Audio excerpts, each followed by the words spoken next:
ఈ నెల 22 నుంచి కమాన్పూర్ మండల కేంద్రంలో ఛత్రపతి శివాజీ యువసేన ఆధ్వర్యంలో నిర్వహించే దుర్గాదేవి శరన్నవరాత్రి ఉత్సవాలను విజయవంతం చేయాలని కోరుతూ మండల కేంద్రంలో శుక్రవారం కరపత్రాలను ఆవిష్కరించారు.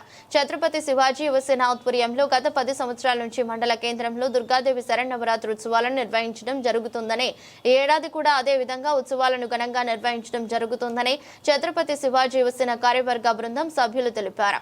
ప్రతిరోజు అమ్మవారి దగ్గర ప్రత్యేక పూజ కార్యక్రమాలతో పాటు అన్నదాన కార్యక్రమాలను నిర్వహించడం జరుగుతుందని, భక్తులు ప్రతిరోజు అమ్మవారిని దర్శించుకోవాలని కోరుతున్నారు. ఈరోజు మన ఛత్రపతి శివాజీ యువసేన ఆధ్వర్యంలో గత 10 సంవత్సరాలుగా నిర్వహిస్తున్నటువంటి దుర్గాదేవి నవరాత్రి ఉత్సవాలు ఈ సంవత్సరం 11వ సంవత్సరం. ఈ సంవత్సరం కూడా ఘనంగా నిర్వహించడానికి ఏర్పాట్లు జరుపుకుంటున్నాం.